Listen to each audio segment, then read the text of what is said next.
जो चैप्टर चल रहा था वो लॉज ऑफ मोशन था, force and laws of motion. जो लास्ट टॉपिक बचा हुआ है उसका वो है यूनिफॉर्म सर्कुलर मोशन, जो हमने स्टडी करा था उससे रिलेटेड टॉपिक है कि motion of a particle in a vertical circle, ये करके एक टॉपिक है। अब इस टॉपिक की स्टडी के लिए अपन को क्या क्या आना चाहिए, तो इसके लिए आपको बेसिक नॉलेज होनी चाहिए एनर्जी की, काइनेटिक एनर्जी क्या होती है, पोटेंशियल एनर्जी क्या होती है, ठीक है। इसके साथ साथ आपको थोड़ी नॉलेज होनी चाहिए सर्कुलर मोशन की, कि कोई भी पार्टिकल जब सर्कुलर मोशन करता है तो ड्यूरिंग अ सर्कुलर मोशन उस पर कौन सा फोर्स एक्ट करता है जिसकी वजह से वो सर्कुलर मोशन करता रहता है या वो सर्कुलर पाथ पर रहता है, ठीक है। तो आप बता सकते हो ऐसा कौन सा फोर्स है जिसके कारण कि जो पार्टिकल है वो सर्कुलर मोशन करता रहता है, कौन सा फोर्स लगता है उसके ऊपर? Centripetal force. सेंट्रीपिटल फोर्स लगता है, ठीक है ना। तो बस ये बेसिक नॉलेज होनी चाहिए आपको, और बड़ा इंपॉर्टेंट सा डेरिवेशन है। अब इसके अंदर जैसे वर्क एनर्जी वाला चैप्टर तो अपना नेक्स्ट चैप्टर है ना, तो वर्क एनर्जी जब पढ़ाएंगे तब मैं डेरिवेशंस तो कराऊंगा ही आपको, पोटेंशियल एनर्जी की, काइनेटिक एनर्जी की। यहाँ पर मैं आपको थोड़ा सा बता देता हूँ जो कि डेरिवेशन में अपने काम आएगा, ठीक है ना। तो अपना जो मेन टॉपिक हमको आज स्टडी करना है वो है मेन टॉपिक, लास्ट टॉपिक है ये उस चैप्टर का, particle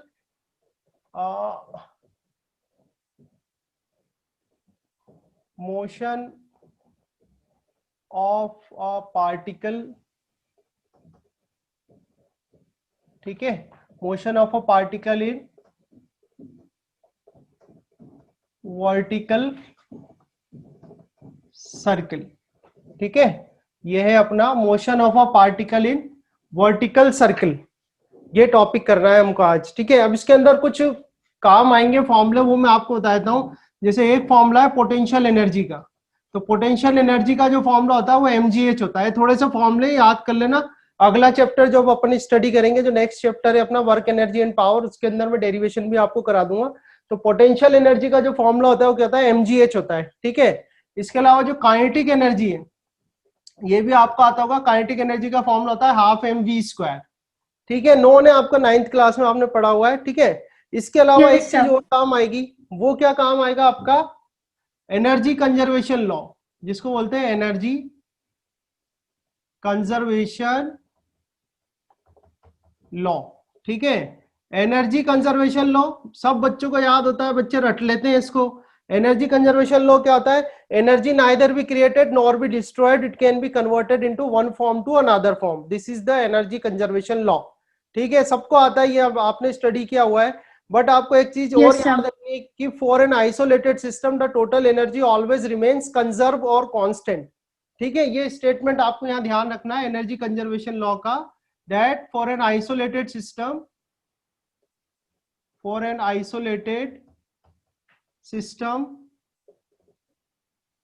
total energy remains conserve, यानी टोटल एनर्जी जो होगी उसकी, या आपको ध्यान है तो मैंने 9th क्लास में आपको एक डेरिवेशन कराई थी बॉल वाली, एक बॉल है उसको ड्रॉप कर रहे हो ऊपर से नीचे आ रही है, तो अपन ने उसकी काइनेटिक एनर्जी पोटेंशियल एनर्जी निकाली थी, और मैंने आपको 3 जगह प्रूफ करके बताया था उसमें कि तीनों जगह जो टोटल एनर्जी थी वो क्या थी, कांस्टेंट थी, ठीक है। तो उससे मैंने आपको प्रूफ करके बताया था कि for an isolated system the total energy remains conserve, ये चीज मैंने आपको वहां प्रूफ करी थी, ठीक है ना बेटा। तो वही है, आपको अभी ध्यान रखना है कि टोटल एनर्जी किसी भी पॉइंट, 2 पॉइंट पर the total energy always for an isolated system, T मतलब total energy, always remains constant. Constant मतलब वो सेम रहेगी, जैसे 1 पॉइंट और 2 पॉइंट तो टोटल एनर्जी सेम रहेगी। अब टोटल एनर्जी में क्या क्या होता है, तो टोटल एनर्जी में क्या क्या होता है, एक तो होती है पोटेंशियल एनर्जी और plus kinetic energy. Total energy का मतलब क्या होता है, potential energy plus kinetic energy, इसका मतलब होता है टोटल एनर्जी, ठीक है। समझ में आ गई बात। तो ये थोड़ा ये आगे वाले चैप्टर का जो आपको ध्यान रखना है। अब मैं बात कर रहा हूँ जो आपने ऑलरेडी स्टडी किया हुआ है। तो आपने क्या स्टडी किया हुआ है कि कोई भी बॉडी अगर सर्कुलर मोशन कर रही है, मान लो कि कोई भी बॉडी है and that particle or a body and that particle or a body is doing a circular motion, circular motion अगर वो बॉडी कर रही है इस तरह से, तो इसके केस में जो आपको इक्वेशन लगानी है, जो इक्विलिब्रियम इक्वेशन लगानी है, मान लो ये आर रेडियस हो गई, एम इसका मास हो गया, ठीक है।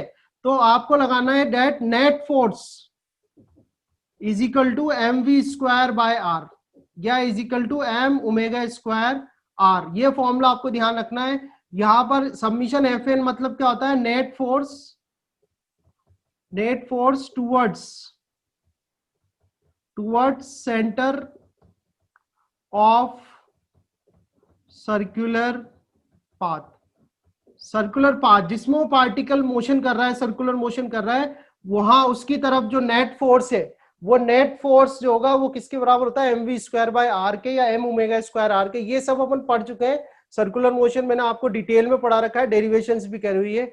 ये चीजें आपको आनी चाहिए, तभी आप अच्छे से स्टडी कर सकते हो। Motion of a particle in vertical circle, कोई पार्टिकल है वर्टिकल सर्कल में अगर सर्कुलर मोशन कर रहा है तो उसके लिए हमको डेरिवेशन करनी है, ठीक है।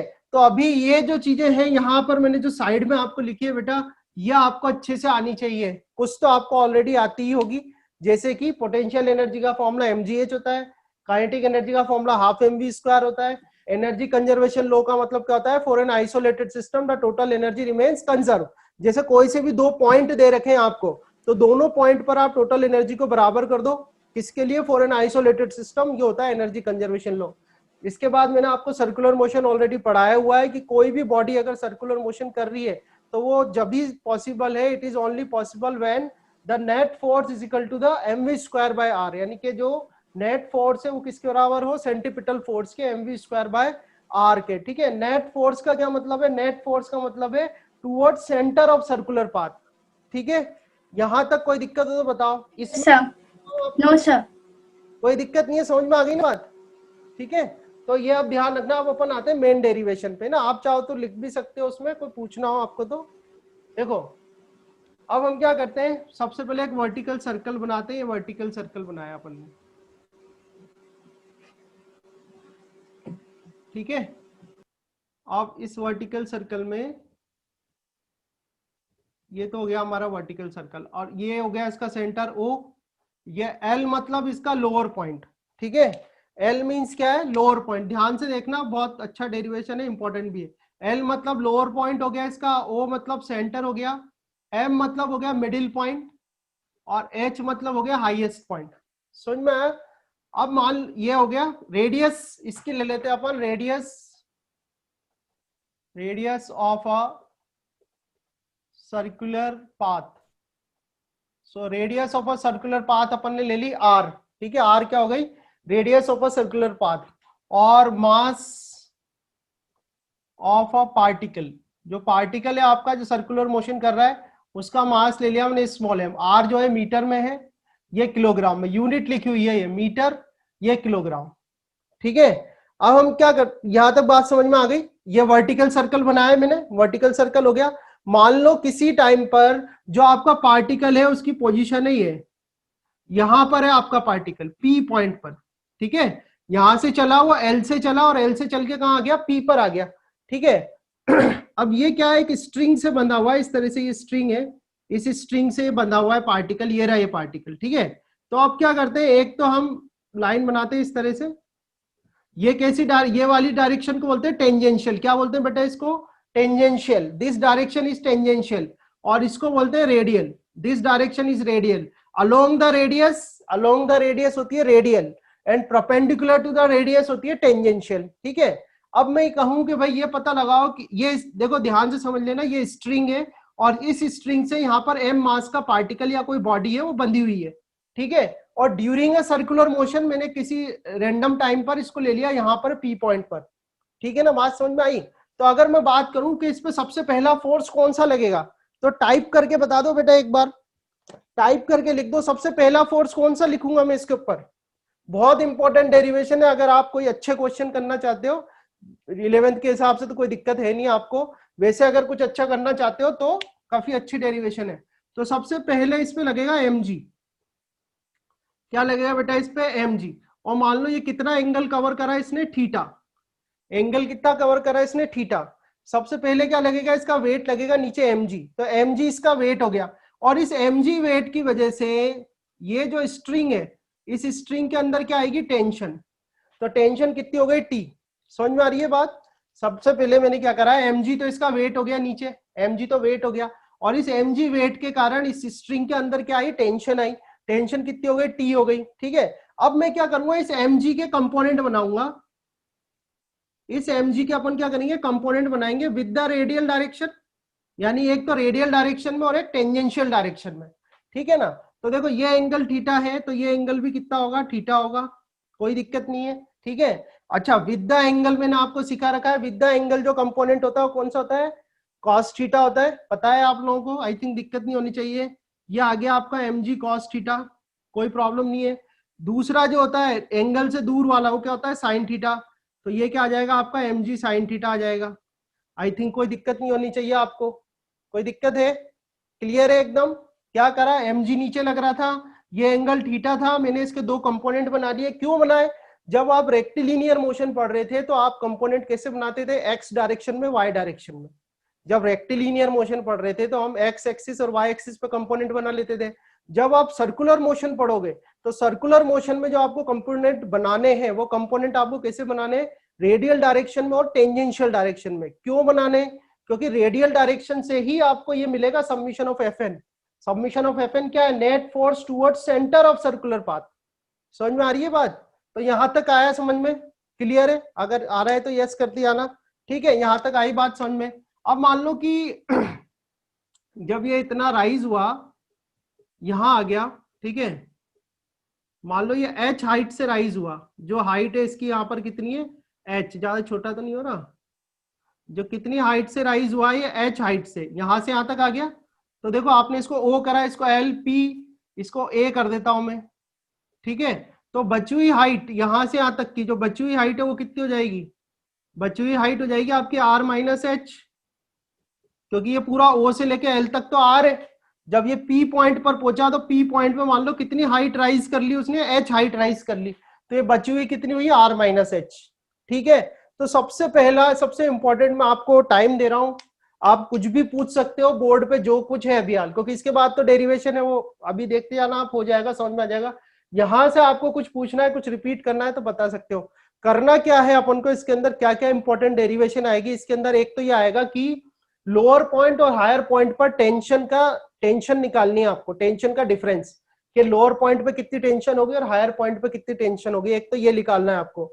दूसरा आपको निकालना है कि लोअर पॉइंट पे वेलोसिटी कितनी होगी और हाईएस्ट पॉइंट पर वेलोसिटी कितनी होगी। ये आपके क्वेश्चन पेपर में न्यूमेरिकल भी पूछे जाते हैं और डेरिवेशन भी पूछी जाती है, ठीक है। ये सब चीजें हमें निकाल ली तो वो तो आ जाएगा, आप कोई दिक्कत नहीं है।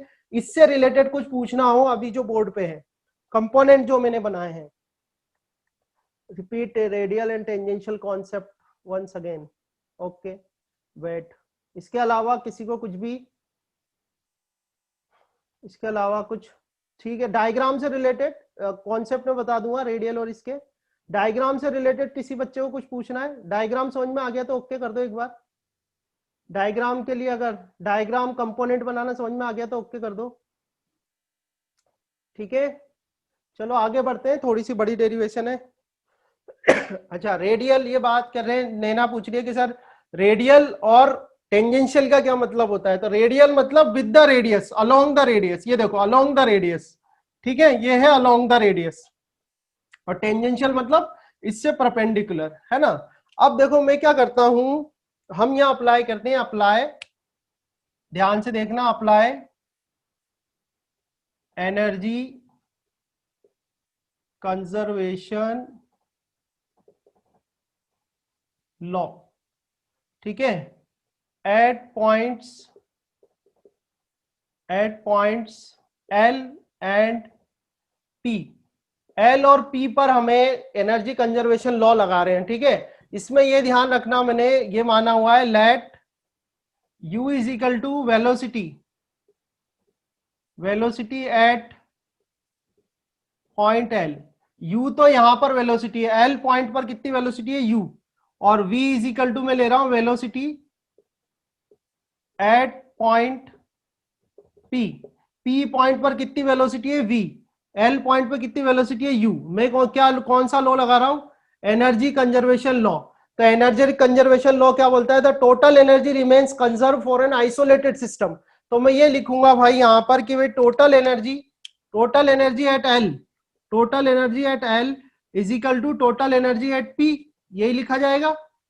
Total energy at L is equal to total energy at P, यही एनर्जी कंजर्वेशन लॉ है, अभी मैंने आपको बताया टोटल एनर्जी। अब टोटल एनर्जी क्या होती है, potential energy plus kinetic energy.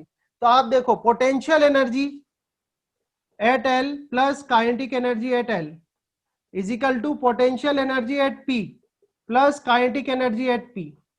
अब पोटेंशियल एनर्जी का फॉर्मूला क्या होता है, mgh, ये एल पर, kinetic energy half M we square होगा, तो वी स्क्वायर होगा तो ये वाला जो पॉइंट है एल वाला पॉइंट, यहां पर वेलोसिटी कितनी है, यू है, तो क्या आएगा, यू स्क्वायर आ जाएगा, ठीक है, is equal to potential energy at P, P point पर देखो mgh, mgh at point P plus half M we square, V square, P point पर वेलोसिटी कितनी है इसकी, v है, ठीक है। अब मुझे ये बताओ कि ये जो mgh है, यहां पर अगर मैं देखूं तो यहां पर h की वैल्यू कितनी है, l पॉइंट पर h की वैल्यू कितनी है, 0। l पॉइंट पर h की वैल्यू कितनी है, h की वैल्यू कितनी है, 0 है। लोअर पॉइंट पर h की वैल्यू कितनी है, 0 है, तो ये तो 0 हो जाएगा आपका, ठीक है। यहां से आपके पास आ जाएगा हाफ एम यू स्क्वायर, यहां से आ जाएगा आपको इस p पॉइंट पर हाइट कितनी अपनी h है, तो यहां पर कितना आ जाएगा आपके पास, mgh आ जाएगा, प्लस यहां पर क्या आ जाएगा, हाफ एम वी स्क्वायर आ जाएगा, कोई दिक्कत नहीं है, ठीक है। इसको थोड़ा सा अगर मैं सॉल्व करूं तो सॉल्व करोगे तो आपके पास क्या आ जाएगा, देखो m m m, ये तो यहां पर कट रहा है, ठीक है, तो ये आ जाएगा आपका U square is equal to 2gh plus V square, ठीक है। और अगर मैं वी स्क्वायर निकालना चाहूं तो क्या आएगा, यू स्क्वायर माइनस 2gh। तो ये एक पहली इंपॉर्टेंट रिलेशन अपने पास आ जाएगा कि V square is equal to क्या आ गया, यू स्क्वायर माइनस 2gh। इसको मैं पहला नंबर डाल देता हूं, फर्स्ट नंबर, इसको हम कर देते हैं फर्स्ट इक्वेशन। आई थिंक समझ में आ रहा होगा आपको, ठीक है, समझ में आ रही है बात, यस कर देना, कोई दिक्कत हो तो पूछ लेना आप, ठीक है, कोई दिक्कत हो तो पूछ लेना, समझ में आ रहा है, ओके करते जाना बेटा, है ना। कुछ नहीं करा मैंने, क्या करा, एनर्जी कंजर्वेशन लॉ लगा दिया लोअर पॉइंट पर और पी पॉइंट पर। लोअर पॉइंट पर total energy is equal to P point पर टोटल एनर्जी, टोटल एनर्जी मतलब क्या होता है, potential energy plus kinetic energy, ठीक है। पोटेंशियल एनर्जी लोअर पॉइंट पर एच की वैल्यू कितनी है, 0 है, तो पोटेंशियल एनर्जी यहाँ पर 0 हो जाएगी। लोअर पॉइंट पर वेलोसिटी कितनी है, u है, तो kinetic energy half M U square हो जाएगी, ठीक है। ऐसे ही p पॉइंट पर हाइट कितनी है, h, तो पोटेंशियल एनर्जी कितनी हो जाएगी, mgh, और p पॉइंट पर वेलोसिटी कितनी है, v, तो काइनेटिक एनर्जी कितनी हो जाएगी, half M we square. Solve करेंगे, अपने पास क्या आ गया, v square is equal to U square minus 2gh। समझ में आया, ये एक रिलेशन आ गया, है ना, यहां तक की बात समझ में आई, ठीक है। अब क्या करेंगे अपन, जो हमारा रूल कहता है कि अगर कोई भी बॉडी सर्कुलर मोशन कर रही है तो जो नेट फोर्स है towards the centre is equal to क्या होना चाहिए, M we square by are, ठीक है। तो मैं देखो यहां क्या करते हैं, तो यहां लिखते हैं कि net force is equal to M we square by are, ठीक है। तो नेट फोर्स कैसे निकालना है, बहुत इंपॉर्टेंट है, देख लेना आप, सर्कुलर मोशन का जो भी आप क्वेश्चन करोगे, न्यूमेरिकल करोगे, उसके अंदर यही कॉन्सेप्ट लगाना है। आपको क्या करना है, टूवर्ड्स द सेंटर जो फोर्स है उसको पॉजिटिव लेना है, और जो इससे दूर जा रहा है उसको क्या लेना है, नेगेटिव लेना है। टूवर्ड्स द सेंटर जो जा रहा है उसको क्या लेना है, पॉजिटिव, और सेंटर से दूर की तरफ जो जा रहा है उसको क्या लेना है, नेगेटिव लेना है इसको, ठीक है। तो अगर नेट फोर्स निकालू मैं यहाँ पर, तो टूवर्ड्स द सेंटर कौन जा रहा है, टी जा रहा है, तो टी तो प्लस का आएगा, और ये क्या आ जाएगा, minus M G cos theta is equal to M we square by R. समझ में आई बात, यहां से अगर मैं टी निकालना चाहूं तो टी इज इक्वल टू कितना आ जाएगा, M G cos theta plus M we square by R, ये आ जाएगा आपके पास, ये इक्वेशन आई। अभी इसको और सॉल्व करेंगे, जैसे हम ये लिखे कि इन ट्राइंगल अगर मैं ट्राइंगल ले लेता हूं, देखो ओ या ए ओ पी, अगर मैं ये ट्राइंगल ले लूं ए ओ पी, तो इस ए ओ पी में cos theta is equal to कितना आएगा, इस ए ओ पी में कॉस थीटा में निकालो तो कॉस थीटा कितना आ जाएगा, O A divide by O P, यही आएगा, O A divide by O P cos theta की वैल्यू, ठीक है।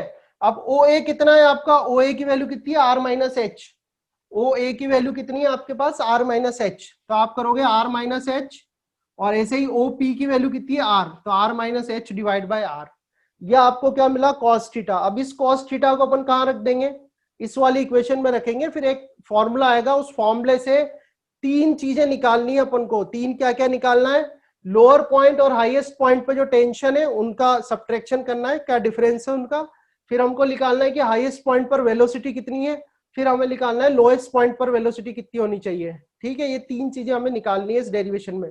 अभी जो बोर्ड पर है, अगर आपको इसकी पिक लेनी है तो आप पिक ले लो।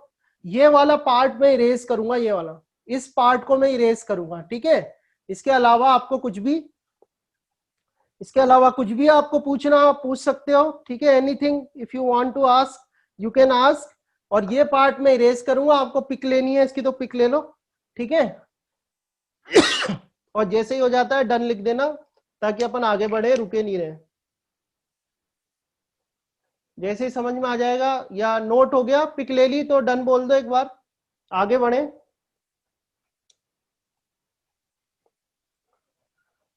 ठीक है, तो हम ज्यादा पूरा नहीं कर रहा मैं इरेज, थोड़ा ही पार्ट इरेज कर रहा हूं, ताकि आप उनको रेफर तो करना ही पड़ेगा उधर से ना, देखना पड़ेगा, इसलिए चलो।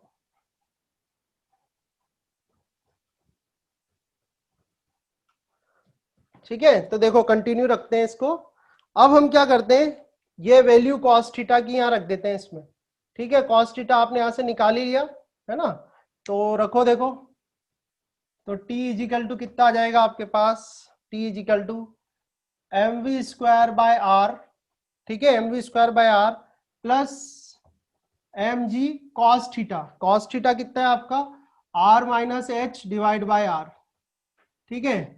अब इसमें एक चीज और करते हैं अपन, वी स्क्वायर की वैल्यू यहां से रख देते हैं। देखो ये जो वी स्क्वायर है, इस वी स्क्वायर की वैल्यू यहां से रख देते हैं। वी स्क्वायर इजिकल टू कितना है आपके पास, यू स्क्वायर माइनस 2gh। तो वैल्यू और रख दो आप यहाँ पर m बाय आर, और यहां पर रख दो आप यू स्क्वायर माइनस 2gh। ये हो गया plus M G divide by R कर दो, और अंदर कर दो आर माइनस एच। समझ में आया, ठीक है। देखते जाना अब तो थोड़ा सा बस मैथ से। m बाय आर में इन दोनों में से कॉमन ले रहा हूं, इन दोनों में से क्या कॉमन ले रहा हूं, m बाय आर। तो m बाय आर जब मैंने कॉमन लिया तो ये तो बचेगा आपका यू स्क्वायर माइनस 2gh, ठीक है। और प्लस ये m और ये r, ये हो जाएगा mr, और ये हो जाएगा m बाय आर तो अपन ने बाहर ले लिया, ठीक है। ये बचेगा आपका gr माइनस gh, ठीक है। और अगर मैं करूं तो t इजिकल टू कितना आ जाएगा मेरे पास, m by R U square plus ji are minus 3gh। तो ये एक है मेन, अपन एक रिलेशन पर आ गए। इस रिलेशन से अब अपन पूरा कंप्लीट सॉल्यूशन हम कर सकते हैं, ठीक है। तो आपको पहले तो क्या करना है, ये सारा प्रोसेस करके सारा प्रोसेस करके 1 इक्वेशन की हो गई, इस इक्वेशन तक आना है 2 इक्वेशन तक, सेकेंड इक्वेशन तक। अब सेकेंड इक्वेशन में मैं करूं कि एट पॉइंट एल, एल मतलब लोअर पॉइंट, लोअर पॉइंट। तो लोअर पॉइंट पर देखो इसमें वेरिएबल क्या है, इसमें वेरिएबल है एच, खाली एच आपका चेंज होगा, एच आपका चेंज होगा जैसे जैसे पॉइंट्स बदलेंगे। तो आप इस एच की वैल्यू रखते जाओ, आपको सब कुछ मिलता जाएगा, ठीक है ना। जैसे मैं लोअर पॉइंट की बात करूं कि लोअर पॉइंट पे टेंशन कितनी होगी, तो लोअर पॉइंट पर एच की वैल्यू कितनी है, देखो लोअर पॉइंट पर एच की वैल्यू देख लो कितनी है, ये रहा लोअर पॉइंट, लोअर पॉइंट पे एच की वैल्यू कितनी है, 0, ठीक है। एच की वैल्यू कितनी है यहाँ पर, 0 है, तो एच की वैल्यू में 0 रख दूं तो टी एल कितना आ जाएगा मेरे पास, m बाय आर, ठीक है, you square plus ji r. आ जाएगा नहीं आ जाएगा, ये तो टी एल की वैल्यू हो गई, ठीक है। ऐसे ही हम बात करें कि at point H, at point H, H की बात करते हैं, ठीक है। तो एच पॉइंट पर देखो, एच पॉइंट पर जो एच की वैल्यू है, एच की वैल्यू कितनी हो जाएगी, यहां से यहां तक आर, और यहां से यहां तक भी आर, मतलब 2r हो जाएगी। समझ में आ रहा है, यहाँ अपन को जो डिस्टेंसेस लेनी हो कहां से लेनी है, इस डेटम से। तो इस डेटम से यहां से लेके यहां तक आर और फिर आर, यानी पूरी एच कितनी हो जाएगी, 2r। तो एच की वैल्यू कितनी हो जाएगी, 2r। तो एच की वैल्यू आप यहाँ 2r रखो तो टी एच देख लो आप कितना आ रहा है, तो ये हो गया आपका m बाय आर, ठीक है, you square plus ji are minus, यहां पर h की वैल्यू 2r रखोगे तो कितना आ जाएगा, 3 2 जा 6, ये आ जाएगा आपका 6gr। आया नहीं आया, और सॉल्व कर लो तो m by R U square plus, अच्छा ये करो जी आर माइनस 5, ये कितना आ जाएगा, माइनस 5gr, ठीक है। तो आपके पास लोएस्ट पॉइंट पर जो टेंशन थी वो भी आ गई, आपके पास हाईएस्ट पॉइंट पर जो टेंशन थी वो भी आ गई। आपसे पूछा है इनका डिफरेंस क्या होगा, ठीक है, आपसे पूछा है इनका डिफरेंस क्या होगा, तो टीएल माइनस टीएच कर दें अपन, टीएल माइनस टीएच कर देते हैं, तो वापस एम बाय आर तो कॉमन आ जाएगा इन दोनों में, और टीएल की वैल्यू देखो कितनी है, you square plus ji r, तो u square plus ji are minus u square, और प्लस 5GR। ठीक है, अब इस UR से UR काट दो, है ना, इस M/R को अंदर मल्टीप्लाई करो तो M/R इंटू, तो देखो 5 और 1 कितना आ जाएगा, 6GR आ जाएगा। इस R से R कैंसिल कर देना तो आपके पास आ जाएगा 6mg। बहुत बहुत बहुत ज्यादा इंपॉर्टेंट है, बहुत इंपॉर्टेंट है 6mg, याद रखना आप कि ये जो वैल्यू है इन दोनों में, क्योंकि कई बार न्यूमेरिकल आते हैं। ये हम जो आपको टीचिंग कर रहे हैं, हम आपको जो पढ़ा रहे हैं, हम आगे की सोच के भी आपको पढ़ा रहे हैं, तो आगे के हिसाब से भी मैं बता रहा हूँ, कंपटीशन के हिसाब से भी, कि इस तरीके के जब न्यूमेरिकल आते हैं तो न्यूमेरिकल में डायरेक्ट आपसे ये चीजें पूछ लेता है कि भाई ऐसा सर्कुलर मोशन है, बताओ टेंशन का डिफरेंस क्या होगा। तो आपको ये नहीं कि भैया डेरिवेशन करने बैठ गए हम, तो पूरी मुझे तो आती है डेरिवेशन, तो डेरिवेशन आती है, उससे क्या है, 2 नंबर का 4 नंबर का क्वेश्चन है, फटाफट करना है आपको, तो टाइम मैटर करता है वहां पर। तो आपका आंसर क्या आएगा, 6mg। मैं आपको इसके आंसर याद रखने के तरीके बता देता हूँ। 6-5-1, 6-5-1, 6-5-1 मतलब 6mg। 6mg तो मतलब होता है इनके टेंशन का डिफरेंस। 5GR होता है इसकी वेलोसिटी। ठीक है, लोअर पॉइंट पे कितनी वेलोसिटी होगी और हाईएस्ट पॉइंट पे कितनी होगी, GR। तो ऐसे करके आप याद रख सकते हो, वो भी अभी डिराइव कर देंगे, आ जाएंगे आपके पास। तो यहां तक बताओ, यहां तक समझ में आया, 6mg आंसर निकाल लोगे, बोलो। थोड़ा प्रैक्टिस तो करनी पड़ेगी आपको, प्रैक्टिस तो करनी पड़ेगी, प्रैक्टिस पर तो डिपेंड करता ही है ये चीजें। बट कहीं पर कॉन्सेप्ट में कोई आपको ऐसा लग रहा हो कि यार ये कॉन्सेप्ट मेरे को समझ में नहीं आया, इस कॉन्सेप्ट में दिक्कत है, ऐसा आपको किसी को पूछना हो तो बताओ। ओके कर दो अगर समझ में आ गया तो, क्योंकि अब मैं इस साइड का बोर्ड भी इरेज करूंगा, तो आपको पिक लेनी है तो पिक ले लो, मैं एक बार इंक फिल कर लेता हूं। ये डेरिवेशन अपन पूरी करेंगे, वैसे तो अभी टाइम का नोटिफिकेशन नहीं आया है, बट इस डेरिवेशन को हमें पूरा करना है ना, तो अगर टाइम लगता है तो लगने दो, इतनी वैसे ही बची नहीं है, होने वाली है। और बाकी आपको कुछ एडिशनल टॉपिक्स देखने हैं तो YouTube चैनल पे आप देख सकते हो, वहां पर एडिशनल जैसे सूडो फोर्स वगैरह के टॉपिक, वो भी फोर्स चैप्टर के अंदर ही आता है। ठीक है, सूडो फोर्स के जो टॉपिक है वो भी इसी में ही है, पर आपको ये 11th में, रेगुलर 11th में नहीं लेते उन टॉपिक्स को। ठीक है ना, तो आप चाहो तो वहां से देख सकते हो। तो नेक्स्ट पॉइंट ये है कि सबसे इंपॉर्टेंट बात, किसी एक स्टोन को आप धागे से बांधना, धागे से बांध के घुमाना, घुमाना, ऐसे घुमाओगे तो हम क्या दे रहे हैं, अपना मस्कुलर फोर्स उसको दे रहे हैं। उस मस्कुलर फोर्स की वजह से उस धागे के अंदर क्या बना हुआ है, तनाव, टेंशन। उस धागे के अंदर क्या बना हुआ है, टेंशन बना हुआ है। अगर मैं मेरा मस्कुलर फोर्स देना बंद कर दूं ना, तो वो टेंशन क्या होगी, गायब हो जाएगी, और टेंशन गायब होते ही वो सर्कुलर पाथ पे घूमना बंद कर देगा। तो ये ध्यान रखना कि सर्कुलर पाथ पर कोई भी पार्टिकल या बॉडी जब भी घूम सकती है जब उस पर क्या हो, सेंट्रीपिटल फोर्स लग रहा हो। अगर किसी धागे से बांध के आप घुमा रहे हो तो वो सेंट्रीपिटल फोर्स का फुलफिलमेंट कौन कर रहा है, टेंशन वो उसका फुलफिलमेंट कर रही है। जैसे अभी जो अपन स्टडी कर रहे हैं उसमें अपन क्या कर रहे हैं, एक धागे से बांध के किसी बॉडी को घुमा रहे हैं, तो यहाँ पर जो सेंट्रीपिटल फोर्स का फुलफिलमेंट हो रहा है वो क्या हो रहा है, उस टेंशन की वजह से हो रहा है। अगर ये टेंशन गायब हो गई तो वो घूमना भी बंद कर देगा। मान लो कि आपका पार्टिकल यहाँ पहुंच गया एच पॉइंट पर, और एच पॉइंट पर पहुंच के उसकी टेंशन जो है वो 0 हो गई। अगर आपका पार्टिकल पहुंच गया एच पॉइंट पर और एच पॉइंट पर पहुंच के उसकी जो है टेंशन हो गई 0, तो टेंशन अगर 0 हो गई तो क्या वो आगे घूम पाएगा, आगे जा पाएगा वो सर्कुलर पाथ में, नहीं जा पाएगा। कि हाईएस्ट पॉइंट पर greater than equal to 0 tension. ठीक है, किसके लिए है बेटा ये, ताकि आपने उसको यहां से इतनी वेलोसिटी से प्रोजेक्ट करा है कि वो यहाँ हाईएस्ट तक आ जाए। ठीक है, और इस तरह से घूमता रहे। उसके लिए कंडीशन क्या है आपकी, कि जो टेंशन है हाईएस्ट पॉइंट पर वो क्या होनी चाहिए, ग्रेटर देन इक्वल टू 0 होनी चाहिए। मिनिमम कंडीशन इक्वल टू 0 ले लिया अपन ने, बट है नहीं क्या चाहिए आपकी, ग्रेटर देन ही होनी चाहिए 0। तो आप देखो, अगर मैं यहाँ पर वैल्यू रखूं, TH की वैल्यू रखूं, TH देख लो आपका कितना है हाईएस्ट पॉइंट पर, हाईएस्ट पॉइंट पर TH पे कितना आ रहा है, ये रहा, ये कितना आपका M/R। ठीक है, और ये आ गया U² minus 5GR greater than equal to 0। ठीक है, अब M/R तो 0 होगा नहीं, M/R को तो 0 कर नहीं सकता मैं, मास को कैसे 0 करें, तो हम क्या करते हैं, U² minus 5GR greater than equal to 0। तो यहां से आपके पास क्या आ जाएगा, U is greater than equal to 5GR, और मिनिमम कंडीशन क्या है, इक्वल टू 5GR। तो ये इसकी दूसरी इंपॉर्टेंट, जो मैं आपको बोला था ना 6-5-1, तो 6-5-1 का मतलब 6mg 5GR, तो मतलब आपका जो पार्टिकल है वो सर्कुलर पाथ पर रहेगा, यहाँ पर उसको कितनी वेलोसिटी से, आपको मिनिमम कितनी वेलोसिटी से यहाँ से उसको प्रोजेक्ट करना पड़ेगा, ठीक है। ये आपने क्या निकाला है, वो मिनिमम वेलोसिटी निकाली है जिससे कि आप पार्टिकल को प्रोजेक्ट करें और वो हाईएस्ट पॉइंट तक चला जाए। अब हाईएस्ट पॉइंट तक अगर वो जा रहा है तो उसकी टेंशन क्या है, ग्रेटर देन इक्वल टू 0 होनी चाहिए। तो कितनी आएगी आपकी projected velocity, u is equal to √5gr। समझ में आया? ये एक इंपॉर्टेंट पॉइंट है जो आपको निकालना है। ये भी डायरेक्ट न्यूमेरिकल आता है, डायरेक्ट न्यूमेरिकल से आपको करना है। अब एक बात पूछ लेता है कि लोअर पॉइंट पे कितनी वेलोसिटी होनी चाहिए, ठीक है। ओ सॉरी, लोअर पॉइंट पे तो आपने निकाल ली, u √5gr निकाल लिया आपने, ठीक है। हाईएस्ट पॉइंट पर वेलोसिटी निकालते हैं अपन, velocity at highest point, velocity at highest point h। तो उसके लिए बहुत आसान है, अपन ये वाला फॉर्मूला लगाते हैं। आपको एक फॉर्मूला दिख रहा है यहाँ पर बॉटम में जो अभी तक मैंने इरेज नहीं करा है, ठीक है। तो हाईएस्ट पॉइंट पर वेलोसिटी निकालते हैं, तो हाईएस्ट पॉइंट के लिए मैं लिख देता हूँ, हाईएस्ट पॉइंट पर वेलोसिटी में लेता हूँ vh। तो vh का square is equal to u स्क्वायर माइनस 2g।